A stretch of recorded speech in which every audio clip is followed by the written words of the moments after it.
Good morning, students. Let's begin our history class. In continuation of NCRT History, Chapter 1, from the beginning of time, this is my third video, and today's contents are modes of communication that include language and art, early encounters with hunters gatherers in Africa, hunter gatherer societies from the present to the past, and epilogue. Among living beings, it is human alone that have a language. There are several views on language development. First, that hominid language involved gestures or hand movements. Then the second, spoken language was preceded by vocal communication but non-verbal. And the third one is human speech began with calls like the ones that have been observed among primates. So, like it's ooh ooh ooh ooh. This is kind of the calls the primates first start to use. When did a spoken language emerge? Now we are going to see. It has been suggested that the brain of Homo habilis had certain features which would have made it possible for them to speak. Thus, language may have developed as early as 2 million years ago. The evolution of the vocal tract was equally important. This occurred around 2 lakh years ago. It is more specifically associated with modern human. Then the third suggestion is that language developed around the same time as art. This is around 40,000 to 35,000 years ago. The development of a spoken language has been seen as closely connected with art since both are media for communication. Hundreds of paintings of animals done between 30,000 to 12,000 years ago have been discovered in the cave of Lescoq and Chauvet, both places Lescoq and Chauvet in France and Altamira in Spain. So, the hundreds of paintings of animals have been discovered in Lescoq and Chauvet in France as well as in Altamira in Spain. These include depiction of bison, horses, ibex, deer, mammoths, rhinos, lions, bear, panthers, hyenas, and owls. More questions have been raised than answered regarding these paintings. For example, why do some areas of cave have paintings and not other? Why were some animals painted and not other?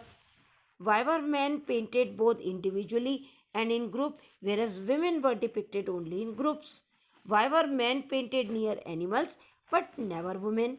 Why were groups of animals painted in the section of caves where sounds carried well?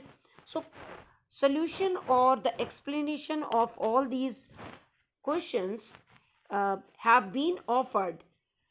For example, one is that because of the importance of hunting, the paintings of animals were associated with the ritual and magic. The act of painting could have been a ritual to ensure a successful hunt. Second, second explanation regarding this, according to this explanation, these caves were possibly meeting places for small group of people or location for group activities, and these groups could share hunting technique and knowledge. Third explanation related to this, painting and engravings means when you are digging the wall cave and print some pictures, served as the media for passing information from one generation to the next generation. So the above account of early society have been based on archaeological evidence. Now we are going to discuss early encounters with hunter-gatherer in Africa. This is a case study. The following is an account by a member of an African pastoral group about its initial contact in 1870 with the Kongsen, a hunter-gatherer society living in the Kalahari Desert. Mean one African pastoral group member come in the contact of hunter-gatherer society, that is Konsen, in Kalahari Desert in 1870. Then what they notice, when we first came into this area, all we saw were a strange footprint in the sand. We wondered that what kind of people these were. They were very afraid of us and would hide whenever we came around. We found their villages, but they were always empty because as soon as they saw strangers coming, they would scatter and hide in the bush. Then we say, oh, this is good. These people are afraid to us. They are weak and can easily rule over them. So we just ruled them. There was no killing or fighting. Then the next topic which I am going to discuss, hunter-gatherer society from the present to past.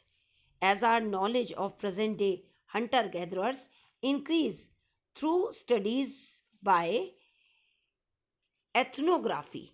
Now please see, these are the term which is important for 1 mark point of view. Ethnography is the study of contemporary ethnic groups.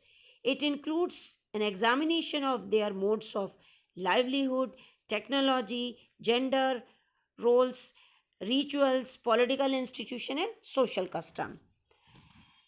There is a little consensus regarding the division of labor. Who perform what kind of duty? So, on the collection of food procurement, today generally women gather and men hunt. There are society where both women and men hunt and gather and make tools. In any case, the important role of women in contributing to the food supply in such society cannot be denied. It is perhaps this factor that ensure a relatively equal role for both women and men in present day hunter-gatherer society. Although there are variation, while this may be case today, it is difficult to make any such interference for the past. Now, the last conclusion, for several million years, human lived by hunting wild animals and gathering wild plants. Then, between 10,000 to 4,500 years ago, people in different parts of the world learned to domesticate certain plant and animals. This led to the development of farming and pastoralism as a way of life. The shift from foraging means search of food. The shift from foraging to farming was major turning point in human history. Why did this change take place in this point of time? Farming and pastoralism led to the introduction of many other changes, such as making of pots in which to store grain and other produce, to cook food. This is kind of the use of pots. Beside, new kinds of stone tools came into use. Other new tools such as plough were used in agriculture. Gradually, people became familiar with metal and copper and tin. The wheel, important for both pot making and transportation, came into use. As the requirement built, human uh, invent the different kind of thing for their survival. The last ice age came to an end about 13,000 years ago, and with that warmer, wetter condition prevailed. As a result, what happened? The conditions were favorable for the growth of grasses such as wild barley and wheat. At the same time, as open forest and grassland expanded, the population of certain animal species such as wild sheep, goat, cattle, pig, and donkey increased.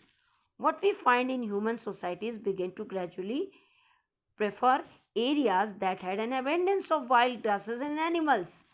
Now, relatively large Permanent communities occupied such as the most part of the year, with some areas clearly preferred a pressure may have built up to increase the food supply. This may have triggered the process of domestication of certain plants and animals. It is likely that a combination of factors, which include climate change, population pressure, uh, greater reliance on and knowledge of few species of plant such as wheat, barley, rice, millet, and animals such as sheep, goat, cattle, donkey, pig, played a role in transformation. One such area where farming and pastoralism began around 10,000 years ago, and that place is the fertile crescent shape land. That is very fertile land. The shape of that land is crescent and it start from Mediterranean coast to Zagros mountain in Iran. So it's a spread from Mediterranean coast to Zagros mountain in Iran. And what is the shape? Fertile crescent. And fertile means that land is very fertile, and crescent means the half moon. Then, with the introduction of agriculture, more people began to stay in one place for even longer period than they had done before. Thus, permanent house began to build of mud bricks, and even stone. These are some of the earliest village known as or known by or known to archaeologists. About 5,000 years ago, even larger concentration of people begin to live together in cities. So that's all point cover up in these three video. Now do all related topics, build question by your own 1 mark question and long and short questions. That's all for today. Thank you very much. Have a nice day.